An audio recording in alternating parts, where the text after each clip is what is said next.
नमस्कार दोस्तों, Sunday Q&A की इस सीरीज में आप सभी का एक बार फिर से स्वागत है। यहाँ मैं म्यूचुअल फंड से, शेयर मार्केट से और जो आप लोगों के स्कीम्स है, राहत पैकेजेस में और कुछ आप लोगों की पर्सनल लाइफ से भी जुड़े क्वेश्चन आंसर्स हैं, उनको मैं यहाँ पे सॉल्व करने की कोशिश करूँगा। ये सारे जो क्वेश्चन मैंने पिक किए हैं ये आप लोगों ने इंस्टाग्राम, फेसबुक पे पूछे हुए हैं। मैंने कमेंट बॉक्स के बहुत कम क्वेश्चन को पिक किया है क्योंकि बहुत सारे क्वेश्चंस जो हैं वो काफ़ी पीछे चले जाते हैं, तो उन लोगों को ढूंढ पाना, उन क्वेश्चंस को ढूंढ पाना थोड़ा मुश्किल होता है। तो आप लोगों के जो भी क्वेश्चंस हो वो आप मुझे इंस्टाग्राम पे आकर के या फिर फेसबुक पे हैं आप लोग, तो द इंडियन फीवर सर्च कीजिए, वहां पे आकर के आप लोग पूछ सकते हैं। वहां से मैं आप लोगों के क्वेश्चन को पिक करके इस तरह की संडे Q&A वीडियो में उसका रिप्लाई दे दिया करूंगा, ठीक है। तो चलिए वीडियो को स्टार्ट करते हैं। आप देख रहे हैं द इंडियन फीवर चैनल और मैं आप लोगों से बात कर रहा हूं रवि। अगर आप लोगों का इंटरेस्ट है इन्वेस्टमेंट और टेक्नोलॉजी को एक साथ लेकर के चलने में, तो आप लोग मुझे फॉलो कर सकते हैं, सब्सक्राइब कर सकते हैं और बेल आइकन को क्लिक करेंगे तो आने वाली वीडियोस की नोटिफिकेशन आप लोगों तक आ सकेंगी। सबसे पहला क्वेश्चन है आप लोगों का कि डिविडेंड म्यूचुअल फंड पे जो टैक्सेस लगते हैं, क्या मुझे अब स्विच कर देना चाहिए ग्रोथ इन्वेस्टमेंट की तरफ। तो देखिए, अगर आपने अपने म्यूचुअल फंड सिप को, इन्होंने सिप का बताया हुआ है, तो अगर आपने अपने म्यूचुअल फंड सिप को कंटिन्यू रखा हुआ है, ठीक है, तो आप लोग डिविडेंड के साथ बने रहिए। आप डिविडेंड के साथ बने रहिए, जो भी आपको डिविडेंड मिल रहा है उसे आप री इन्वेस्ट कर दीजिए। बाकी अगर हम लोग एक लॉन्ग टर्म गोल्स की बात करते हैं तो ग्रोथ इन्वेस्टमेंट एक बेस्ट ऑप्शन होता है म्यूचुअल फंड में, जो कि आप लोगों को लॉन्ग टर्म में कंपाउंडिंग का बेनिफिट काफी अच्छा दे देता है, ठीक है। तो मैं आप लोगों को कहूंगा कि अगर आप नए म्यूचुअल फंड इन्वेस्टर जा रहे हैं तो आप लोग कोशिश कीजिए कि ग्रोथ इन्वेस्टमेंट को चूज कीजिए, ठीक है। बाकी अगर आप लोग इक्विटी में जाना ही चाहते हैं तो आप डायरेक्टली स्टॉक में इन्वेस्टमेंट कीजिए। स्टॉक आप लोगों को काफी अच्छा डिविडेंड दे देते हैं, ठीक है। तो आपसे कहूंगा कि आपको स्विच नहीं करना चाहिए, आपको अपने फंड के साथ बने रहना चाहिए, क्योंकि आपने बताया कि यहाँ पे 3 साल पहले से आप इन्वेस्टमेंट कर रहे हैं और इस समय आप सोच रहे हैं कि उसको स्विच करें, तो आपको दोबारा सारी यूनिट्स रिडीम करनी पड़ेंगी, सारे टैक्सेस वगैरह देने पड़ेंगे, दोबारा से आपको फिर जाकर के ग्रोथ में स्विच करना पड़ेगा। तो ये काफ़ी लेंदी प्रोसेस है और आपको ज़्यादा पैसे भी यहाँ पे टैक्सेस के रूप में देने पड़ सकते हैं। तो मैं कहूँगा कि अगर आप सिर्फ कंटिन्यू रख रहे हैं तो आप सिर्फ कंटिन्यू रखिए, आपको ज़्यादा बेनिफिट मिलेगा। और डिविडेंड के जो यूनिट्स है वो आप लोगों की ग्रोथ से भी सस्ती होती हैं, तो ज़्यादा डिफरेंस आप लोगों को समझ में नहीं आएगा। लेकिन फिर भी अगर आपको लगता है कि आप और लंबा गोल लेना चाहते हैं, 20 से 25 साल का और आगे आप लोगों का गोल है, यानी कि पूरे रिटायरमेंट प्लानिंग उस फंड के साथ है, तो आप उसको स्विच कर सकते हैं। दूसरा कि HDFC mid cap opportunity fund में क्या मुझे इन्वेस्टमेंट करना चाहिए, क्या मुझे अपनी सिप कंटिन्यू रखनी चाहिए। तो देखिए, अगर आप HDFC मिड कैप में हैं तो मिड कैप के सेक्टर्स आप देख ही रहे हैं कि पिछले एक हफ्ते से काफ़ी अच्छा मूव दे रहे हैं। मैंने लास्ट वीक में इन्वेस्टमेंट किया और मुझे ऑलमोस्ट 11% तक का रिटर्न फंड से निकल करके आ रहा है। मिड कैप की बात कर रहा हूं। बाकी अगर हम मिड कैप की लॉन्ग टर्म की भी बात करें तो लॉन्ग टर्म में मिड कैप काफ़ी अच्छा परफॉर्म करेगा, क्योंकि देखिए बहुत सारी कंपनीज हैं जो काफ़ी अच्छा सर्वाइव करी हैं और बहुत सारे म्यूचुअल फंड जैसे HDFC मिड कैप की जो आप बात कर रहे हैं, इनके फंड मैनेजर ने काफ़ी बदलाव भी किए हैं स्टॉक्स में।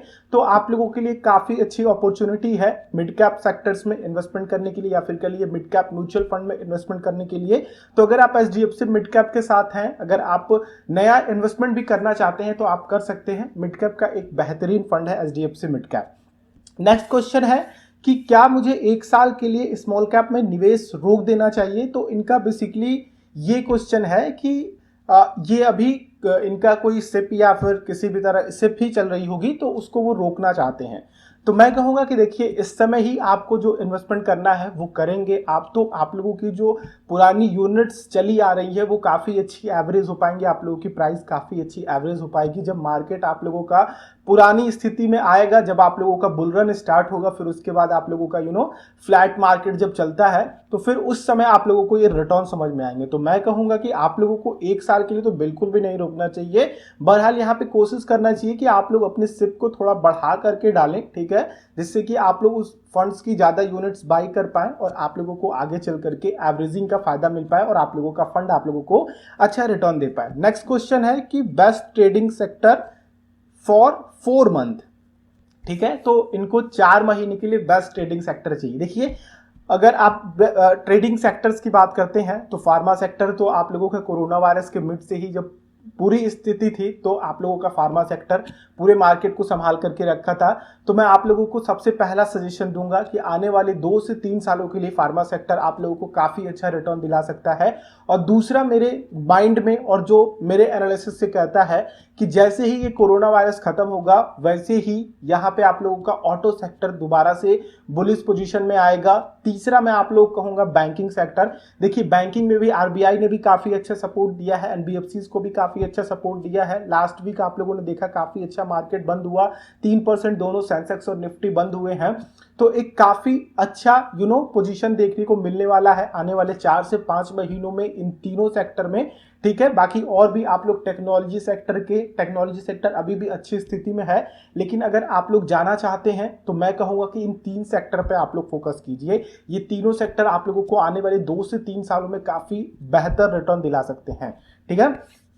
अब एलआईसी के प्रीमियम पर क्या रूल है, इनका पूरा क्वेश्चन ये है कि एलआईसी का प्रीमियम जो छूट दी गई है 3 महीने का, ये जो आप लोगों का राहत पैकेज है, देखिए इसमें जो भी आप लोग प्रीमियम भरेंगे उनमें आप लोगों को ग्रेस एक तरह से पीरियड मिला हुआ है 3 महीने का, जो आप लोगों को 15 महीने का ग्रेस पीरियड मिलता है कि आप लोग इसमें भर सकते हैं अपना। तो आप लोगों की जो भी पॉलिसीज है वो आप लोगों की होल्ड नहीं रखी जाएगी, आप लोगों को दोबारा से उस पॉलिसी को रिवाइव नहीं कराना पड़ेगा। तो आप लोगों के लिए 3 महीने का एक तरह से कह लीजिए ग्रेस पीरियड मिला हुआ है कि आप लोग इन 3 महीने के बाद इन ग्रेस पीरियड के बाद आप लोग अपना प्रीमियम भर सकते हैं। आप लोगों की पॉलिसीज जो होगी वो रोकी नहीं जाएंगी, आप लोगों को रिवाइव नहीं करनी पड़ेंगी। नेक्स्ट की शेयर मार्केट की मंडे मूव कैसी रहेगी। देखिए जिस तरह से बीएसई मिड कैप और स्मॉल कैप दोनों 2% से ऊपर बंद हुए हैं, अगर आप लोग यूएसए के मार्केट को देखते हैं, ठीक है, तो कहीं ना कहीं ये रिलेट करता है। प्लस आप लोग ओवरऑल वर्ल्ड के मार्केट्स को देखते हैं तो काफी अच्छा पोजीशन दिखा रहे हैं। फ्राइडे को भी काफी अच्छा पोजीशन दिखाया, सेंसेक्स निफ्टी प्लस 3% ऊपर रहा। तो अगर हम बात करते हैं ओवरऑल पूरे मार्केट की, तो आप लोगों को जो मंडे में मूवमेंट देखने वाली है वो पॉजिटिव मूवमेंट देखने को मिलेगी। और सबसे ज्यादा जो प्रभावित सेक्टर रहेगा वो मुझे लगता है कि बैंकिंग और फाइनेंस का सेक्टर रहेगा, एनबीएफसीज के सेक्टर रहेंगे, प्लस आप लोगों के फार्मा सेक्टर, ये दोनों सेक्टर काफी अच्छे मूव करने वाले हैं और इनसे आप लोगों के सेंसेक्स और निफ्टी में काफी अच्छी मजबूती देखने को मिलने वाली है। तो मैं कहूंगा कि अगर आप लोग ट्रेड करना चाहते हैं तो आप लोग बैंक और फार्मा के स्टॉक्स में ट्रेड कीजिएगा। आप लोग ऑटो को भी चूज कर सकते हैं क्योंकि फ्राइडे में ऑटो ने काफी अच्छा परफॉर्मेंस दिखाया था एज कंपेयर टू फार्मा। तो आप लोग फार्मा और बैंकिंग और ऑटो इन तीनों में से जो भी आप लोगों को लगे, जिसकी तरफ से आप लोगों को बुलिश पोजीशन देखे, उसमें आप लोग ट्रेड कर सकते हैं। नेक्स्ट की आप लोगों का गोल्ड इन्वेस्टमेंट कैसा रहेगा अगर हम लोग अभी करते हैं कि जब अब गोल्ड 45,000 के पास चला गया है तो क्या मुझे गोल्ड खरीदना चाहिए, गोल्ड में निवेश करना चाहिए। तो देखिए अगर हम लोग गोल्ड के निवेश की बात करें तो गोल्ड एक ऐसा निवेश है जो कि आप लोगों का इस तरह की इमरजेंसी सिचुएशन में काफी मदद करता है। अगर आप लोग 15 साल पहले गोल्ड की प्राइस और अभी गोल्ड की प्राइस को कंपेयर करेंगे तो लगभग 555% से ज्यादा का रिटर्न गोल्ड ने निकाल करके दिया है, ठीक है, यानी कि 555% ज्यादा आप लोगों की प्राइस अभी गोल्ड की है। तो ओवरऑल अगर हम लोग गोल्ड की बात करें तो गोल्ड ने ओवरऑल 12% का सीएजीआर रिटर्न सालाना मेंटेन किया हुआ है। तो एक तरीके से गोल्ड आप लोगों का बुरी से बुरी स्थिति में भी और मार्केट अगर बुलिश हो उसमें भी आप लोगों को काफी अच्छी पोजीशन दिलाता है। तो मैं आप लोगों से कहूंगा कि गोल्ड में अपना पोर्टफोलियो सेट कीजिए, अपने इन्वेस्टमेंट्स को देखिए कि आप लोगों को गोल्ड में कितना इन्वेस्टमेंट्स होना चाहिए। मैं अगर गोल्ड के इन्वेस्टमेंट्स की बात करता हूं तो मैं अपने पोर्टफोलियो का 4% इन्वेस्टमेंट गोल्ड में रखता हूं। तो आप लोग भी अपने एडवाइजर से जरूर बात कीजिए। बाकी अगर आप लोग मेरी सलाह मानते हैं तो 2 to 4% अपना गोल्ड इन्वेस्टमेंट जरूर रखिए अगर आप लोग एक अच्छा इन्वेस्टमेंट गोल्ड पोर्टफोलियो बनाते हैं। बाकी आने वाले समय में गोल्ड की प्राइसेस 50,000 को छूने वाली हैं, इसमें कोई दो राय नहीं है, क्योंकि कोरोना वायरस अभी आप लोगों का चलेगा ही। आने वाले समय में जब तक इसकी पूरी तरीके से इलाज नहीं मिल सकता, मार्केट काफी ज्यादा वोलेटाइल रहेगा। ये आप लोगों को बूस्ट देखने को मिल रही है। हो सकता है आगे चल करके फिर दोबारा से ही आप लोगों का बॉटम पोजीशन बने, फिर वहां से आप लोगों का जब कोरोना वायरस का पूरी अच्छे तरीके से इलाज मिल जाएगा, पूरी हर वर्ल्ड से पूरे जहां जहां पे लॉकडाउन है वहां पे खत्म हो जाएंगे, तो दोबारा से आप लोगों को जो बुलिश पोजीशन देखने को मिली है उससे पहले आप लोगों ने कभी नहीं देखी होगी। 2008 के क्राइसिस के बाद भी आप लोगों ने नहीं देखी होगी जिस तरह की बुलिश पोजीशन बनने वाली है, क्योंकि इस समय मार्केट में हर तरह के लोग आ रहे हैं। मार्केट में इन्वेस्टमेंट काफी तेजी से बढ़ रहा है, काफी तेजी से लोग इक्विटी की तरफ खींचे हुए चले आ रहे हैं। नेक्स्ट है दोस्तों कि डे ट्रेडिंग कैसे करें सीएनसी या फिर एमआईएस से। तो देखिए, मैं जो डे ट्रेडिंग करता हूं, मैं सलाह दूंगा आप लोगों को कि आप लोग भी उसी तरह से डे ट्रेडिंग करें। पहले मैं डे ट्रेडिंग करता था, लेकिन फिर अब मैं वीकली ऑप्शन फ्यूचर्स में ट्रेडिंग करता हूं। तो डे ट्रेडिंग अगर आप कर रहे हैं, तो मैं पहले क्या करता था कि मैं सीएनसी में ट्रेडिंग करता था, कैश एंड कैरी में ट्रेडिंग करता था। एमआईएस में क्या है कि अगर इस समय के पोजीशन के अकॉर्डिंग देखते हैं तो आप लोगों को एमआईएस में तो ट्रेडिंग करना ही नहीं चाहिए, क्योंकि मार्केट इतना ज्यादा वोलेटाइल है कि एक भी नेगेटिव न्यूज निकली तो आप लोगों को काफी ज्यादा लॉस हो जाता है। तो डे ट्रेडिंग करने के लिए आप लोग छोटे से छोटा अमाउंट लिए हैं, 10,000 भी लिए हैं। एमआईएस में क्या होता है कि आप लोगों को मार्जिन ज्यादा मिल जाता है, आप लोगों को अपनी तरह से मार्जिन कम लगाना पड़ता है। तो इसलिए कई लोग एमआईएस को ज्यादा प्रेफर करते हैं कि सेम स्टॉक में वो ज्यादा यूनिट्स को बाई कर पाते हैं, उस शेयर्स को बाई कर पाते हैं, जिससे कि वो उनको, अगर उनकी पोजीशन अच्छी है, उनको मार्केट रिसर्च अच्छी है, तो रिटर्न अच्छे मिल जाते हैं। लेकिन कई बार ये पूरे धरे के धरे रह जाते हैं। कई बार मैं झेल चुका हूं, 2 से 3 बार मैं इस तरह से झेल चुका हूं। इसलिए मैं पूरी तरीके से सीएनसी में फोकस रहता हूं। कैश एंड कैरी पे आप लोग डे ट्रेडिंग कीजिए अगर आप लोग इन दोनों में कंपैरिजन कर रहे हैं, ठीक है। सीएनसी में क्या होता है कि आप लोग अगले दिन भी उसको मूव ऑन कर सकते हैं, और इस समय की वोलेटिलिटी ऐसी है कि आप लोगों को अगले दिन या फिर उसके अगले दिन पॉजिटिव व्यू उस पर देखने को मिल सकता है। दूसरा रीजन मैं सीएनसी में ट्रेडिंग करने के लिए इसलिए कह रहा हूं, क्योंकि देखिए, सीएनसी में ट्रेडिंग अगर आप लोग करते हैं, तो अगर आप लोगों को लगता है कि मार्केट बुलिश है इस स्टॉक को लेकर के, तो आप लोग उस स्टॉक के साथ अगले दिन भी बने रहेंगे, उस स्टॉक को होल्ड करे रहेंगे। तो एमआईएस में उतना ज्यादा आप लोगों को रिटर्न नहीं मिल पाएगा। लेकिन अगर आप लोग आते हैं सीएनसी के साथ, अगर आप लोग उसको दूसरे दिन कैरी ओवर करते हैं, तो आप लोगों को उससे भी अच्छा रिटर्न देखने को मिल सकता है। अब दूसरे दिन अगर आप लोग कैरी ओवर करते हैं, फिर दोबारा से एमआईएस में इन्वेस्टमेंट करते हैं, उसमें तो आप लोगों को उस प्राइस पे यूनिट्स को बाई करनी पड़ेंगे, शेयर्स को बाई करनी पड़ेंगी, ठीक है। तो एक तरह से ये थोड़ा सा ट्रिकी भी है कि अगर आप लोगों को मार्केट को अच्छी समझ है, अच्छे तरीके से आप लोगों ने एनालिसिस की है, तो आप लोगों को सीएनसी से ट्रेडिंग करना चाहिए। आप लोग मार्केट में पैसा लुटाने के लिए नहीं आए हैं, आप लोग मार्केट से पैसा बनाने के लिए आए हैं, ठीक है। तो सेफ तरीके से चलिए, गैम्बलिंग की तरीके से ट्रेडिंग मत कीजिए। नेक्स्ट दोस्तों कि डे ट्रेडिंग में मैंने 40% कैपिटल लॉस किया है, मैं बहुत फ्रस्ट्रेट हूं, क्या करूं। तो मैं यहाँ पे, जैसा कि सब कुछ मैंने आप लोगों को बताया, ये क्वेश्चन के पार्ट थे, तो आपको मैं कहूंगा कि आप डे ट्रेडिंग कर रहे हैं तो सीएनसी को चूज कीजिए और पूरी फंडामेंटल एनालिसिस करके चूज कीजिए। आप किसी भी स्टॉक में बस इन्वेस्टमेंट कर दीजिए कि कोई भी स्टॉक बस मूव कर रहा है तो उसमें इन्वेस्टमेंट कर दिए, तो हो सकता है कि वो ऑल डे का हाई हो, ठीक है, या फिर उस स्टॉक ने पूरे अपना 32 वीक हाई बनाया हो। तो इससे होता क्या है कि फिर वो एक पोजीशन जो होती है, वो ब्रेकडाउन की पोजीशन जो होती है, 32 वीक हाई के बाद एक अलग पोजीशन बनती है, ठीक है। उसके बाद वो 1 वीक हाई पे जाता है, फिर उसके बाद वो डाउन आता है, ठीक है। तो हो सकता है आपने उस पोजीशन पे उस स्टॉक को बाय किया हो, तो फिर आप लोगों को डे ट्रेडिंग में इस तरह के नुकसान देखने को मिल सकते हैं। तो मेरे ख्याल से आप लोगों को ये सारे क्वेश्चंस के आंसर मिल गए हैं। बाकी आप लोगों के भी कोई क्वेश्चंस हो तो आप लोग मुझसे पूछ सकते हैं।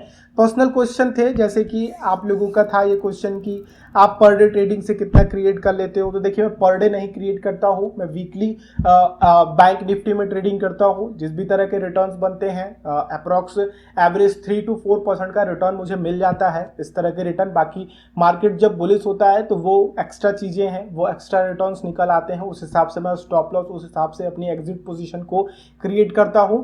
तो कोई भी एग्जैक्ट पोजीशन में आप लोगों को नहीं बता सकता कि इतना रिटर्न मुझे निकलता ही है। तो आप लोग मान सकते हैं कि एक हफ्ते में 2 से 3% एवरेज रिटर्न तो मेरा निकल ही जाता है। इससे ज्यादा ही होगा, लेकिन एक एवरेज रिटर्न मैं बता रहा हूँ 2 से 3% का निकल जाता है वीकली मेरा।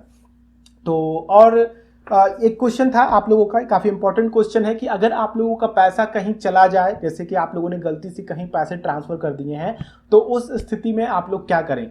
तो देखिए, जैसा कि मैंने आप लोगों को बहुत सारी वीडियोस चैनल पे दे रखी हैं, उसी वीडियोस से लेकर के आप लोगों के क्वेश्चंस आ रहे थे कि देखिए, अगर आप लोगों का पैसा गलती से कहीं ट्रांसफर हो जाता है तो आप लोग डायरेक्टली अपनी बैंक से कॉन्टेक्ट कीजिए। और बैंक, अगर आप लोग पैसा ट्रांसफर करते हैं तो तुरंत आप लोगों के पास मैसेजेस आते हैं कि अगर ये फ्रॉड है तो आप लोग इसको यहाँ पे मिस कॉल दीजिए, तो वहां से कॉल आता है या फिर उस ट्रांजेक्शन को रोक दिया जाता है। अगर आप लोगों ने किसी वॉलेट से, किसी एप्लीकेशन से पैसे को ट्रांसफर किया है, तो आप लोग तुरंत उसकी हेल्पलाइन नंबर पे कॉल करके बताएं उनको कि ये मैंने गलती से पैसा ट्रांसफर कर दिया है, प्लीज आप ऐसा कुछ कीजिए कि अब मेरा पैसा वापस आ जाए। तो वो आप लोगों को पूरी प्रोसीजर बताएंगे किस तरह से आप अपना पैसा रिटर्न ले सकते हैं, ठीक है। बाकी प्रोबेबिलिटी जो होती है आप लोगों के पैसे रिटर्न आने की, वो डिपेंड करता है सामने वाले पे जहाँ पे पैसा गया हुआ है कि वो आप लोगों का पैसा लौटा रहा है कि नहीं। बाकी अगर हम लोग बात करते हैं फ्रॉड्स के पैसों की, तो फ्रॉड्स के पैसों की प्रोबेबिलिटी यही रहती है कि जब फ्रॉड पकड़ा जाएगा, जिसने आप लोगों का पैसा चुराया हुआ है, अगर उसके पास आप लोगों की डिटेल निकलती है तभी आप लोगों को पैसा रिटर्न मिलता है, वरना पैसा नहीं मिलता है। बस केवल आप लोग एप्लीकेशन दे देते हैं, एफआईआर दे देते हैं, साइबर क्राइम में रिपोर्ट कर देते हैं, बस वो चीज़ें वहीं तक रहती हैं। अगर कोई चोर पकड़ा जाता है उसकी पूरी लिस्ट देखी जाती है, अगर उसमें आप लोगों का आपका अकाउंट नंबर वगैरह तरीके से ट्रांजेक्शन हुआ हो उतना रुपए, तो वो आप लोगों को वापस मिल जाता है। तो मेरे ख्याल से दोस्तों आप लोगों को सारी इन्फॉर्मेशन मिल गई है। कोई क्वेश्चन हो तो आप लोग कमेंट बॉक्स में पूछ सकते हैं, या फिर आप लोग मुझे इंस्टाग्राम या फिर फेसबुक पे द इंडियन फीवर सर्च करेंगे तो वहाँ मैं आप लोगों को मिल जाऊंगा, वहाँ पे अपने क्वेश्चन को पुटअप कर सकते हैं। वीडियो पसंद है तो लाइक कीजिएगा, दूसरों के साथ शेयर कीजिएगा, चैनल पर नया है चैनल को सब्सक्राइब कीजिएगा और बेल आइकन को क्लिक करेंगे तो आने वाली वीडियोस की नोटिफिकेशन आ सकेंगे। हम लोग नेक्स्ट वीडियो मिलते हैं, तब तक के लिए आप लोगों का दिन शुभ हो। जय हिंद।